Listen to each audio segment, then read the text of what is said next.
आप लगातार जितने मैं रोज अपडेट दे रहा हूं इंटरनेशनल प्राइम टाइम में, उसमें आपने देखा कि पाकिस्तान ज्यादा हाईलाइट हो रहा है। पाकिस्तान कभी अपनी मिसाइल टेस्ट कर रहा है, कभी डिफेंस तैनात कर रहा है, रडार तैनात कर रहा है, चाइना उसकी मदद कर रहा है, भाई तुर्की उसे हथियार ये देखिए एक आज नया अपडेट देख लो भैया। पहली चाइना की सबसे खतरनाक पाकिस्तान को सबमरीन मिलने वाली है। AIP से लैस होगी हैंगओवर क्लास की पनडुब्बी, भारत के लिए बड़ा खतरा। चीन ने पाकिस्तान के लिए इन पनडुब्बियों को AIP यानी एयर इंडिपेंडेंट प्रपल्स टेक्नोलॉजी के साथ बनाया है। यह तकनीक पनडुब्बियों को हफ्तों तक पानी के नीचे रखने में मदद देती है और अब ये हफ्तों तक पानी के नीचे रह सकती है। इससे पनडुब्बियों के लिए छिपकर हमला करना या लंबी लड़ाई के दौरान दुश्मन के क्षेत्र में कई दिनों तक छिपकर रहना आसान हो जाता है। और ये अब जो मिलने वाली है कुछ ही दिन के अंदर पनडुब्बी चाइना के द्वारा पाकिस्तान को, इससे पाकिस्तान की नौसेना महाशक्तिशाली होगी। भारत की नौसेना के लिए बड़ी तकलीफ वाली बात होगी, प्रॉब्लम हो जाएगी और ये बात खुद भारत के अखबारों में भी छपने वाली है कल। सलाम नमस्ते सत श्री अकाल, मैं हूं रजा और आप देख रहे हैं रजाग्राफी की सबसे खास अहम रिपोर्ट। एक वीडियो के अंदर दुनिया की तमाम बड़ी खबर आसान और सिंपल भाषा में। दोस्तों, उधर पाकिस्तान जितना ताकतवर होता जा रहा है चाइना की मदद से, अब लग रहा है कि चाइना और पाकिस्तान और भी कई डील करने वाले हैं। पाकिस्तान के प्रधानमंत्री शहबाज शरीफ चाइना का दौरा करने की तैयारी में हैं। पहले से ही पाकिस्तान के राष्ट्रपति चाइना में हैं, बड़ी बड़ी कंपनियों के CEO डायरेक्टर से मिल रहे हैं। उन्होंने पाकिस्तान के राष्ट्रपति ने चाइना के कंपनियों को इनवाइट किया है कि आप हमारे मुल्क में आइए, प्लांट लगाइए, काम करिए, हम आपके साथ काम करेंगे। पाकिस्तान के अंदर सऊदी अरब के जो एम्बेसडर हैं उनसे पाकिस्तान के डिप्यूटी प्राइम मिनिस्टर ने मुलाकात की है। सऊदी अरब, चाइना, तुर्की, तमाम टॉप के देशों से पाकिस्तान इस वक्त बेहतरीन संबंध बना चुका है और एक हमारा वाला हिंदू मुसलमान करके हमारे मुल्क का बेड़ा गर्क कर चुका है। हिंदुओं को नफरत से पागल कर चुका है। हिंदुओं को नजर नहीं आता वो बात अलग है, जब तक हिंदुओं के घर पर बिल्डोजर मोदी का खुद नहीं चलता इनके मुंह से उफ तक नहीं निकलती। ईरान की जंग का असर दुनिया के तमाम देशों पर है, खुद पाकिस्तान पर भी है। पाकिस्तान के प्रधानमंत्री शहबाज शरीफ ने अपने मुंह से खुद कह दिया है कि ईरान की जंग की वजह से हमारी इकोनॉमी को भी बड़ा झटका लग रहा है। पाकिस्तान की हालत जंग की वजह से इतनी बुरी है कि LPG सिलेंडर महंगे हैं, भारत में भी महंगे हैं, हमारे यहाँ भी हाल बुरा है। क्यों मैं एक तरफा बात, झूठी बात बोलूँ आपके सामने, हालात दोनों तरफ बुरे हैं, लेकिन पाकिस्तान के इतने बुरे हैं क्योंकि वहाँ के लोग सिलेंडर, एक GIF है ये देखिए जो कि दैनिक भास्कर ने शेयर किया है, पाकिस्तान में गुब्बारों के अंदर LPG भरकर खाना बना रहे हैं लोग। किल्लत की वजह से लोग ऐसा करने पर मजबूर हैं। एक्सपर्ट कह रहे हैं कि ये चलता फिरता बम जैसा है। पाकिस्तान के लोग खतरा मोल ले रहे हैं। गुलाबी सुअर तो नहीं मान सकता क्योंकि उसका बेस्ट फ्रेंड अभी शहबाज शरीफ है, लेकिन बातों ही बातों में साफ साफ चाइना ने कह दिया है। लीजिए रिपोर्ट स्क्रीन पर है कि ऑपरेशन सिंदूर के दौरान भारत ने पाकिस्तान के परमाणु ठिकानों के करीब हमला किया था, जिन हमलों को रोकने में पाकिस्तान कामयाब नहीं हुआ था। हजरत मोदी सरकार पाकिस्तान की बढ़ती ताकत को देखकर शायद अब हवा निकल रही है मोदी सरकार की। मोदी सरकार की औकात इतनी ही है कि सिर्फ भारत के अंदर मुसलमानों पर, दलितों पर और उनके खिलाफ, सरकार के खिलाफ बोलने वाले हिंदुओं पर FIR करके, क्राइम ब्रांच, ये ED, CBI करके उनका ही गला दबाने का काम कर सकती है। 2014 से मोदी और मोदी की सरकार ने हिंदुओं के दिमाग में डाला कि मुसलमान आतंकवादी होते हैं। गोदी मीडिया ने सरकारी तौर पर काम किया कि मुसलमान आतंकवादी होते हैं और पाकिस्तान आतंकवादी मुल्क है। ये दो चीज़ों पर बहुत मेहनत की कि मुसलमान, आतंकवाद का एक ही रिलीजन होता है और वो है इस्लाम।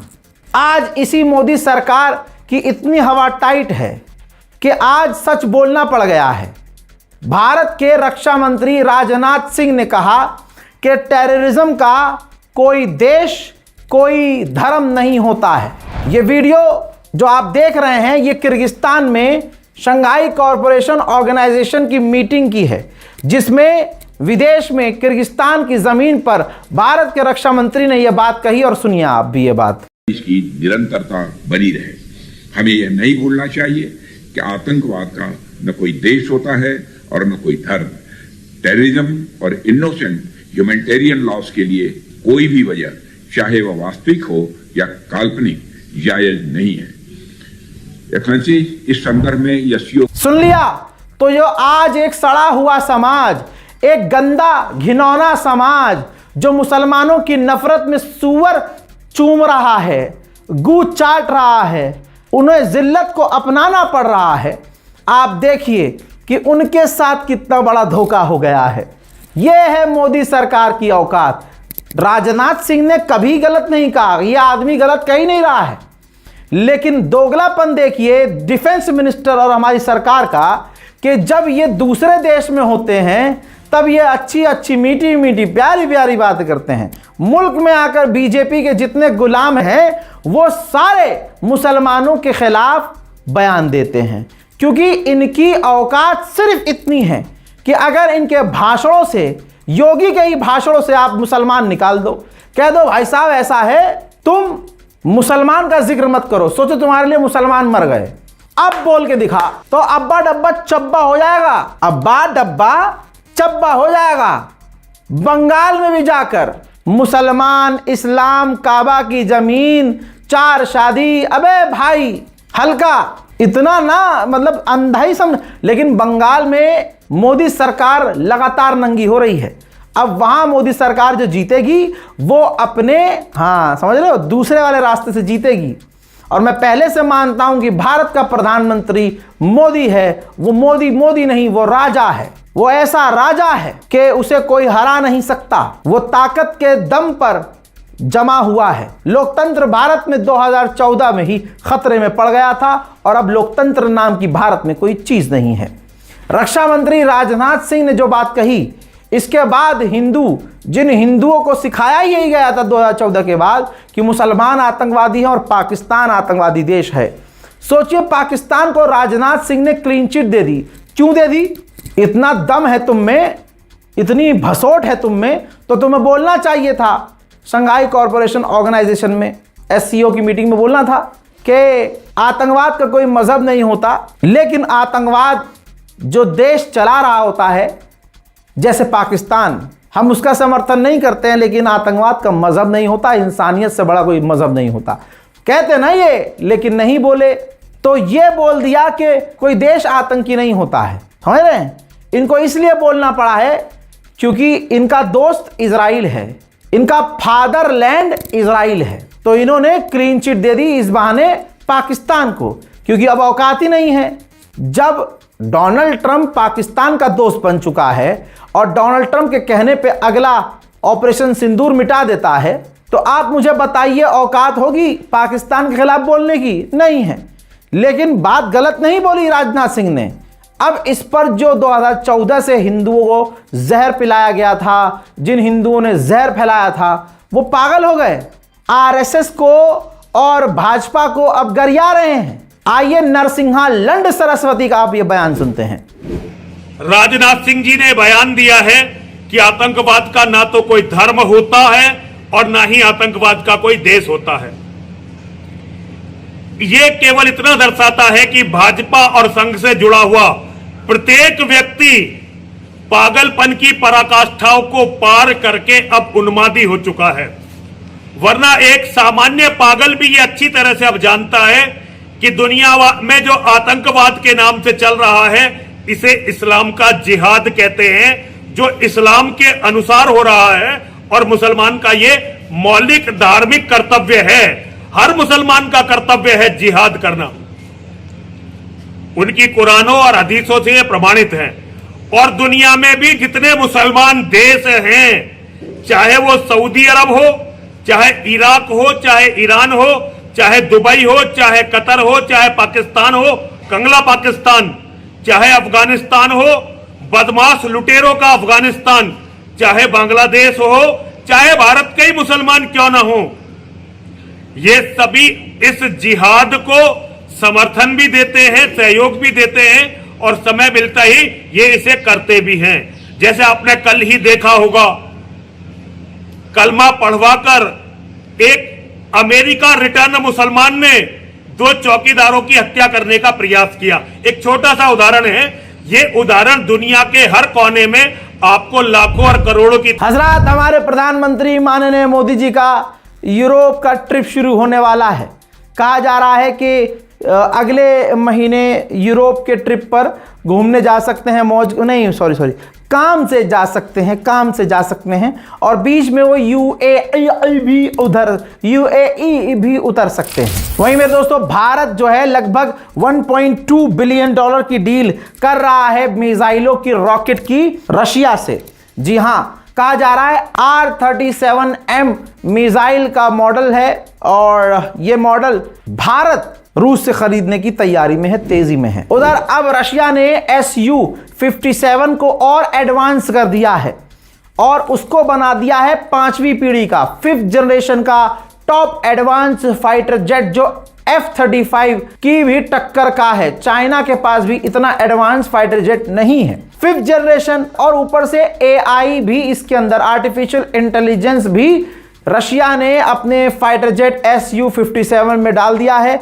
Su-57 भारत को पहले भी रशिया ऑफर कर चुका है, लेकिन अब यह और एडवांस हो गया है, तो कहा जा रहा है कि भारत की अब इस पर नजर है। भारत के रक्षा तंत्र DRDO ने, ये देखिए, शॉर्ट रेंज की missile, anti ship missile NASMSR का जो है हेलीकॉप्टर से फायर करके सफलतापूर्वक परीक्षण किया है। वहीं भारत और श्रीलंका भी अब तैयारी में है और नेवल ड्रिल की तैयारी शुरू हो चुकी है दोनों देशों के बीच में। ब्रिटेन का राजा अमेरिका गया था, ममदानी से मुलाकात हुई थी। ममदानी और तमाम अमेरिका के टॉप लीडरों से, ट्रम्प की पत्नी से मिला था ब्रिटेन का राजा। ऐसे में पत्रकार ने सवाल किया कि आप क्या कहना चाहेंगे ब्रिटेन के राजा से, तो उन्होंने कहा कि मैं कहना चाहूंगा कि जो आपने कोहिनूर जो आपके पास है वो आप उसे लौटा दें जिससे लिया है। याद रहे, कोहिनूर हीरा भारत का था जिसे अंग्रेजों ने लूटा था और वो ब्रिटेन में आज मौजूद है। You haven't thought about anything you might say if you say hello to him and he stops to chat? You know, if I was to speak to the king separately from that, I would probably encourage him to return the Kohinoor diamond. Okay. Thank you, Mozart. आप जानते हैं गुलाबी सुअर कितना बकलोली करता है, तो गुलाबी सुअर ने एक वक्त कहा था अगर हम ना होते तो यूरोप के ज्यादातर देश जर्मन बोलते, यानी जर्मनी उन पर कब्जा कर लिया होता। तो किंग चार्ल्स ने बयान में अपने, जब उसका मौका लगा तो ट्रम्प के सामने मुंह पर चुटकी लेते हुए कह दिया कि अगर बाबू हम ना होते तो अमेरिका आज फ्रेंच भाषा बोल रहा होता। एक वक्त था जब अमेरिका पर फ्रांस का कब्जा था और अमेरिका की मदद फ्रांसीसी के हाथों से आज़ादी के लिए इसी ब्रिटेन ने मदद की थी। बयान सुनिए। This said, our French friends can feel equally at home with a glance at a map. Indeed, you recently commented, Mr. President, that if it were not for the United States, European countries would be speaking German. Dare I say that if it wasn't for us, you'd be speaking French. China की एक company है Chengdu. इसी company ने J-10 और J-10C बनाया है fighter jet, और ये इतना बढ़िया काम किया है भारत और पाकिस्तान की जंग में कि चांदी ही चांदी कंपनी की हो गई है। पूरी दुनिया में इसकी डबल सेल हो रही है। Chengdu company J-10 fighter jet advance वाला जो है वो काफी भारी मात्रा में बना रहा है। उसके पास अंधाधुन ऑर्डर हैं। हमारा वाला है भाई साहब, अगर अमेरिका से फोन आ जाए तो अरे डायपर कहाँ है, हेलो नमस्ते। और एक नेपाल का प्रधानमंत्री है भाई, बालेन शाह भाई साहब, अमेरिका के एम्बेसडर से, या यूं कहिए कि अमेरिका का जो ट्रम्प का जो दूत आने वाला है उससे मिलने से मना कर दिया कि मुझे नहीं मिलना।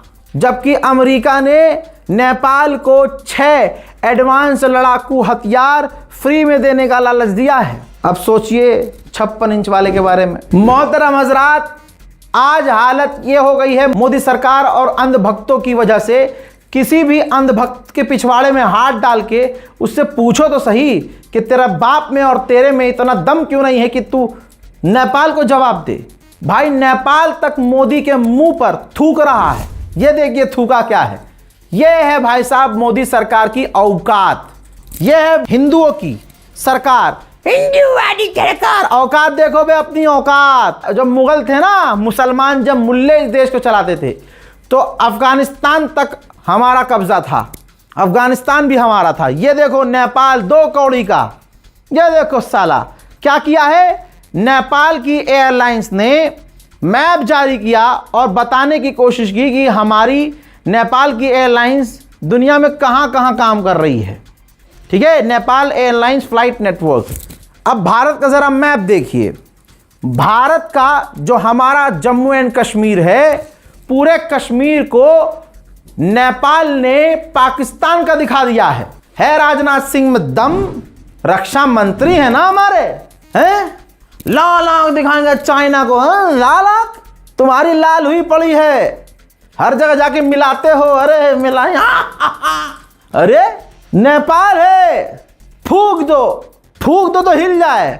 और ये तुम्हारी औकात कि नेपाल भी अब कश्मीर को जो हमारा है वो पाकिस्तान का दिखा रहा है। पूरी बीजेपी की औकात यही है। उधर कतर के अमीर ग्रीस पहुंचे हैं, ये देखिए। और ग्रीस जाकर कतर की गवर्नमेंट ने बहुत सारे डिफेंस एग्रीमेंट किए हैं। ईरान ने इतना पेला है इन अरबों को कि बेचारे सहारा ढूंढ रहे हैं कि कोई हमें हथियार दे दे, कोई हमसे डिफेंस एग्रीमेंट कर ले। लेकिन जिनको अमेरिका इजराइल न बचा सके, उनको कौन बचाएगा ईरान से। उधर ट्रंप ने जर्मनी को दिया है बड़ा झटका और ऐलान किया है कि हम जर्मनी से अमेरिका की फौज को कम करने की तैयारी में हैं। अमेरिका की सेनेट ने ट्रंप को खुला छोड़ दिया है। बिल लाया गया था कि क्यूबा के मामले में जो मर्जी अकेले अपने दम पर ट्रंप कुछ न कर सके, लेकिन सेनेट ने कह दिया ना, डोनाल्ड ट्रंप के पास पूरी पावर है। डोनाल्ड ट्रंप क्यूबा के मामले में अपने दम पर जो चाहे कर सकता है। हजरात, हिंदू सबसे ज्यादा भारत में बेवकूफ बनाया गया है। हिंदू इतना बेवकूफ बनाया गया है मोदी सरकार के द्वारा कि आज उसका दिमाग इतना भी काम नहीं कर रहा कि मुसलमान कह रहा है कि हमें मत दो सरकारी नौकरी, लेकिन मोदी सरकार इतनी हिंदू वाली है तो हिंदुओं को ही सरकारी नौकरी दे। हिंदुओं को आधार कार्ड देकर हिंदुओं को डीजल पेट्रोल 50 रुपये लीटर दे, मुसलमानों को जो है दाम उस हिसाब से दे। लेकिन ये तमाम चीजें हिंदू नहीं सोच पा रहा है। हिंदू कह रहा भाई साहब भगवान है मोदी। ये देखिए भगवान, इतना बड़ा भगवान है मोदी कि मंदिर के अंदर मुझे बताओ कौन सा हिंदू जूता पहन के जाता है। लेकिन क्योंकि ये भगवान है तो मंदिर के, मैं मुसलमान होने के बाद इतनी बड़ी बात कह रहा हूं कि भाई मंदिर के अंदर जूता, मुझे तो खुश होना चाहिए ऐसे मुस्लिम। यार अपने ही धर्म का अपमान, अपने ही मंदिर ना, कितनी गलत चीज है भाई। मंदिर के अंदर जूता और फोटोग्राफी चल रही है, यह है हिंदू। मेरे दोस्तों, छोटा फेंटा इतना मशहूर हो गया है। एक नाम दिया था रजाग्राफी ने गुलाबी सुअर, ठीक, और एक नाम दिया गया है फेंटा, छोटा फेंटा। कौन है नहीं पता, मुझे नहीं पता, ना आपको पता, ना कमेंट करना। लेकिन ये छोटा फेंटा इतना फेमस हो गया है कि अखिलेश यादव के मुंह पर पहुंच गया है। नाम बदलने वालों के बंगाल में जाके नाम बदल गए। जो दूसरों का नाम बदलते थे, बंगाल में जाकर के उनका भी नाम बदल गया।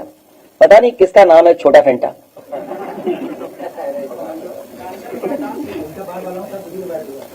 वो मेरी जानकारी में नहीं है। ये पर्सनल चीजें कैसे बाहर आ गई, इसकी सीबीआई जांच हो, ईडीआई जांच हो, ईडी की जांच हो, जाए। हजरात, मैं लगातार हर दिन अपने एपिसोड में ये बता रहा हूं कि भारत की, हिंदुस्तान की, मुसलमान हमारी कौम की लड़कियों का सबसे ज्यादा बेड़ा गर्क है। यकीन कीजिए इसमें किसी और का हाथ नहीं, उनकी खुद की गलती है। गोपालगंज का मामला है। लड़की बता रही है कि एक लड़का था, अभी आप सुनेंगे बयान, एक लड़का है और उसने जो है पबजी में मुझसे दोस्ती की, उसके बाद हमारी बात होने लगी, फिर हमारे बीच प्यार हो गया। और कमाल की बात, लड़की शादीशुदा और इसके 2 बच्चे थे। तो सामने वाले ने कहा कि तुम्हारे बच्चे भी पाल लूंगा और तुमसे शादी भी करूंगा। और इसके बाद कह रही है कि उसके कहने पर मैंने अपने पति को तलाक दे दिया। अब आप सोचिए, पति को तलाक देने के लिए उसने कितने इल्ज़ाम, कितने ड्रामे का इल्ज़ाम लगाने को कह दिया होगा, क्योंकि कानून भारत का ऐसा ही है। औरत यहाँ से निकालती है और यूं 76 लगा दी या 78 लगा दी, ये दहेज प्रथा लगा दिया। मर्द क्या करे? कानून हमारे देश का इस मामले में इतना खराब है कि आंखों के सामने अगर बीवी दूसरे मर्द के साथ बेडरूम में जाकर सेक्स करने लगे ना, समझ रहे हो आप, तो मर्द कुछ कह नहीं सकता, हस्बैंड कुछ कह नहीं सकता। यह है कानून। इसी का फायदा लड़कियां उठाती हैं। अब ये कह रही है, सोचिए, मैंने अपने पति को तलाक दे दिया बॉयफ्रेंड के चक्कर में। बाद में क्या हुआ सुनिए। सर, एक लड़का है यहाँ का, प्रियांशु कुमार, उसके पापा मास्टर राजेश शाह है, मकसूदपुर के रहने वाले लोग हैं। तो इससे मेरी मुलाकात एक पबजी गेम से हुई थी और मैं पहले से मतलब ऑलरेडी शादीशुदा थी, लेकिन इसने मेरे को इतना बहला फुसला के इसने मेरा डिवोर्स तक करा दिया, ये बोल के कि मैं शादी करूंगा, मेरे 2 बच्चे भी, तो मैं बच्चों को रखूंगा। जब ये चीज बोला था तो उसको पूरा करना चाहिए था, मिलना जुलना फिजिकल होना सब करता था, लेकिन शादी भी बोलता था कि मैं शादी करूंगा, लेकिन डिवोर्स कराया। उसके बाद उसने मुझे घर तक में नहीं रहने दिया, बोला किराए के घर में रह लो तो मैं तुम्हें लेके चला जाऊंगा 2 महीने बाद। लेकिन उन बीच उसने मेरे साथ मुझे यहाँ बुलाया गोपालगंज में, तो ये मोनिया चौक पे मंदिर है हनुमान जी का, तो उसने वहीं पे मुझे मंगलसूत्र पहनाया, मांग में सिंदूर भरा। तो इस नाते तो मैं उसकी पत्नी हो गई ना। फिर उसके बाद जब मैंने साथ रहने का प्रेशर दे दिया कि अब नहीं मैं अलग रह पा रही हूँ, आप मुझे लेके चले जाओ, उसने मना कर दिया कि मैं नहीं साथ रहूंगा। ये है भाई आज की कौम की लड़कियां। कौम भी छोड़ दो, हमारे मुल्क की लड़कियां ये हैं। क्या हिंदुओं में नहीं हो रहा है ऐसा? हिंदू लड़की भी भाई साहब अपने पति को धोखा। अरे भाई शादी कर ही क्यों रहे हो? क्यों करनी शादी जब तुम वफादार नहीं रह सकते? तुम्हें पता है कि तुम्हारा जो अंदर की जो तड़प है, तुम्हारी बेचैनी, वो एक आदमी से नहीं निपटेगी, एक औरत से नहीं निपटेगी। तुम्हें 10 जगह मुंह मारते ही रहना पड़ेगा, तुम एक जगह नहीं टिक सकते। तो क्यों शादी करके किसी की जिंदगी तबाह करनी भाई? और यही हो रहा है। जब गांव देहातों में ये चल रहा है तो दिल्ली मुंबई का हाल क्या होगा सोचो। यहां तक कि मैं पहले भी बता चुका हूं कि आप दिल्ली और मुंबई के किसी भी रेस्टोरेंट में, छोड़िए रेस्टोरेंट तो छोड़िए, रेस्टोरेंट में तो ऐसा बहुत कम मिलेगा आपको जहां पर जो है लड़कियां जो है लगाई जाती हैं, वो रेस्टोरेंट वाला भी मामला आपको इंशाल्लाह बताऊंगा। लेकिन दिल्ली मुंबई में जो क्लब और बार हैं और नाइट लाइफ जो होती है वहाँ आप देखेंगे कि आपको जो सबसे खूबसूरत लड़की नजर आएगी वो मुसलमान निकलेगी। चैलेंज के साथ कह रहा हूं, खूबसूरत लड़कियों में आपको जो लड़की नजर आएगी मुसलमान नजर आएगी, और मुसलमान में वो कश्मीर की नजर आएगी। हाँ, और कश्मीर की लड़कियां घर पे कह के आती हैं दिल्ली कि भैया हम तो जॉब करेंगे, अम्मी मैं पढ़ाई कर रही हूं, मैं यहाँ नौकरी कर रही हूँ। माँ बाप सोच रहे हैं अरे बताओ हम महीने का 5,000 भेज रहे हैं, बिटिया 5,000 में दिल्ली में रह रही है, अपना खर्चा उसी से पूरा कर रही है, 5,000 में खा रही है, किराया दे रही है, नौकरी कर रही है, कमा भी रही है। हमारी बिटिया कितना, अरे बिटिया काम क्या करती है?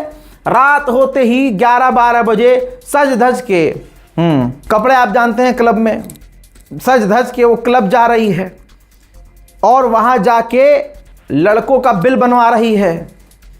किसी को फांस लिया, क्लब में ये जॉब होती है भाई, क्लब में ये जॉब मिलती है। कोई टेबलर होता है, टेबल लेने वाला, तो जब कोई टेबल लेता है तो एक जैसे एजेंट दलाल होते हैं, तो लड़कियां ये दलाल बनती हैं वहाँ, कह रहे आप मेरे थ्रू लिया करो टेबल, जहाँ कहोगे वहाँ चलूँगी पार्टी करने। तो क्या होता है जब लाख रुपए की या 1.5 लाख की या 50,000 या 70,000 की टेबल होती है, तो उस टेबल पे जितना बिल और ऊपर बन सकता है ये बनवाएंगी और उस पर इनको कमीशन मिलता है 10,000 रुपये 15,000 रुपये। तो 10,000 रुपये पर डे भी अगर उनको मिल रहा है तो भैया तुम काहे की नौकरी कर रहे हो भाई? सबसे बढ़िया नौकरी तो ये है, ऊपर से खाना पीना फ्री, मौज मस्ती, फाड़ी डीजे।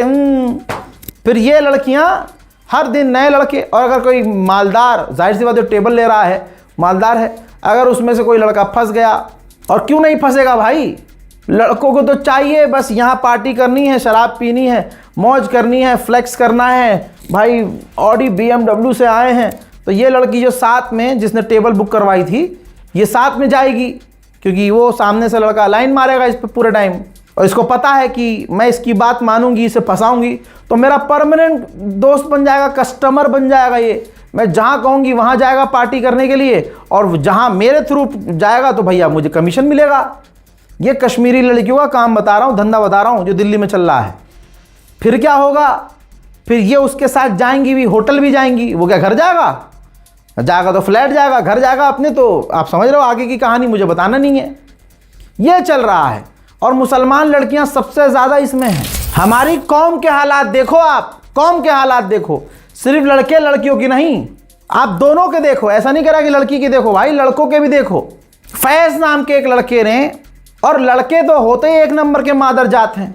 अगर भाई दुनिया की सबसे खूबसूरत लड़की उनको दे दी कि भैया ये तुम्हारी आज से गर्लफ्रेंड है, वह तुम्हारी बीवी है, जो कुछ है भाई अब यही है तुम्हारी, दुनिया की सबसे खूबसूरत, हरामी तब भी वफादार नहीं होगा उससे, तब भी फुनकारे मारता रहेगा कि ये भी मिल जाए मुझे, वो भी मिल जाए, उसके साथ भी ओयो चला जाऊं, उसके साथ भी पार्टी कर लूं, उसके साथ भी लॉन्ग ड्राइव पे चला जाऊं। अरे अच्छा, शादी करेंगे नहीं, ये लड़कों की बता रहा हूं। अब सुनो, आपके सामने ये हिजाबी, और आपको नज़र आ रहा है कि भाई लड़की खूबसूरत ही है। बहरहाल अब आप देखो, लड़की कह रही है कि एक फैज़ नाम का लड़का था, अलीगढ़ की ये लड़की है, संभल का लड़का था, अलीगढ़ की ये लड़की है। इंस्टाग्राम से बात हो रही थी, दोनों इंस्टाग्राम पर बात करते थे, और बात करते करते बात 3 महीने तक चली बढ़िया करके, और बात यहाँ तक पहुँच गई गर्लफ्रेंड बॉयफ्रेंड बन गए। और आपको पता है गर्लफ्रेंड बॉयफ्रेंड बनते ही बंदा मांगता है भैया ज़रा सेमी न्यूड दे दो, बिना कपड़े के फ़ोटो वीडियो दे दो। इसने सब कुछ किया होगा। उसके बाद उसने कहा मैं शादी करूँगा, तू संभल आ जा। तो अपना घर छोड़कर ये मुसलमान लड़की घर छोड़कर वहाँ से भागी, अपना घर छोड़कर, और माँ जो मर चुकी थी उसने इसको बुंदे, कुछ झुमके, सोने की चीज़ें, कुछ कैश दिया। तो वो सब अपना लूट के ही, अपना ही लूट के, घर छोड़कर, घर पर थूक कर ये संभल पहुंची। अब संभल पे जब आई है तो फैज़ इसको पूरा ऊपर से नीचे तक खा गया, जो करना था किया, पूरे मज़े लिए, और उसके बाद शादी से इनकार कर दिया। अब क्या होगा, लड़की रो रही है। गलती किसकी है? लड़की की है। और किसकी गलती है? अबे लड़के तो हैं ही एक नंबर के हरामी, उनको तो मिलनी चाहिए सज़ा। जैसे मैंने एग्जांपल दिया, दुनिया की सबसे खूबसूरत मिल जाए वो रुकेगा नहीं, उसको तब भी रहेगा कि लेकिन आप ये देखिए कि लड़की आप देखो अपने माँ बाप को छोड़कर जेवरात लेकर भागे आ गई। अब ऐसों के साथ होता क्या है, ज़िंदगी बर्बाद हो गई ना भाई। क्यों भागे तुम भाई? ऐसे इंसान पर तुमने भरोसा किया जो शादी नहीं करेगा, जो कमा नहीं रहा है, जो कुछ कर नहीं रहा है, तुम्हें उसका अगवाड़ा नहीं पता, पिछवाड़ा नहीं पता। आग लगी थी कि बस एक बार इंटरकोर्स हो जाए, मज़ा आ जाए, आहा सेक्स हो जाए बस। लो जी, उसने काम कर लिया, उसका तो टारगेट यही था, हो गया काम, भाड़ में जाओ। अब ये 76 लगा के जो हैं कोर्ट के चक्कर मारेंगी। सुनिए। कहाँ की रहने वाली हो? ऊपरकोट। क्या घटना हुई, घटना बताओ पूरी। मुझसे फैज़ ने बात की थी, एक लड़का था फैज़ नाम का, उसने मुझसे बात की थी इंस्टा पे, और फिर उसने मुझे शादी का झांसा दिया, और उसने बुलाया मुझे संभल। मैं चली गई, फिर उसने शादी नहीं करी मुझसे, गलत संबंध बनाई मेरे साथ, और फिर मेरे साथ बहुत गलत किया उसने। मैं चीज़ अपनी माँ की, जो मेरी माँ मतलब ख़त्म हो गई, मुझे देकर गई थी, वो चीज़ लेके गई थी, 12 सोने के बुंदे लेके गई थी, अंगूठी लेके गई थी, 12,000 रुपये लेके गई थी कैश। संभल गई थी मैं। फैज़ वहीं रहता है, मैं बात करती थी उससे इंस्टा पे जी। मेरी उससे हुई थी 2-3 महीने बात हुई थी। फिर उसके बाद उसने बोला मैं तुझसे शादी कर लूँगा, आ जा। मैं अपना सब कुछ छोड़ के चली गई वहाँ पर। फिर उसने मुझे बुलाया, फिर रखा भी नहीं, मुझसे शादी भी नहीं करी, मारा तोड़ी करी मेरे साथ, उसके घर वालों ने भी। कितने दिन रही थी? उसके दिन रही थी मैं 10-15 दिन बस। 10-15 दिन जी खत्म? हाँ। शादी करी है? शादी नहीं करी थी मुझसे। शादी उम्र कितनी है? मेरी उम्र 17 साल। 17 साल की उम्र है। फिर आपने शिकायत करी संबंधित अधिकारी? मैंने नहीं करी थी, और यहाँ मैंने था। हजरात, साइबर हंट नाम का वो बंदा आपको याद होगा जो अपने आप को टनाटनी कहता था, मोदी भक्त था, आरएसएस का भक्त था, और राइट विंग के लिए बड़ी मेहनत से काम करता था, दिन रात काम करता था, लड़कियों को गालियां बकता था, मोदी पर सवाल करने वाली लड़कियों और लड़कों को गालियां बकता था। मतलब गाजा के जो मारे गए बच्चे हैं उनका मजाक तक उड़ाता था। सोचिए, 15 लाख खुद हिंदू लड़कियों का, महिलाओं का अंडरगारमेंट का डाटा चुराकर बेचने वाला संजय सोनी गिरफ्तार। अंडरगारमेंट्स की कंपनी जिवामे को ब्लैकमेल कर रहा था। जी हां, यह ब्लैकमेल कर रहा था। यह है आज का हिंदू, और आज के हिंदू को पहचानो, यह हिंदू है आज का। ठीक जैसे इस्लाम, एक मुसलमान गलती करता है पूरा इस्लाम गंदा हो जाता है, ऐसे ही आप हिंदुओं को भी पहचानो, उन्हीं के रूल पर आप काम करो। ये देखो, ये करता था ये। अब आगे और दिखाता हूं। प्रियंका देशमुख लिखती हैं कि मटन पार्टी होगी आज, और ये इसलिए खुश है इसकी मौत पर क्योंकि ये वो व्यक्ति था जो सुअर की मौत मरा है। ऐसा क्लेम किया जा रहा है कि इसने प्रियंका देशमुख की फोटो और उनका पर्सनल डिटेल, उनके घर की जानकारी तक लीक की थी।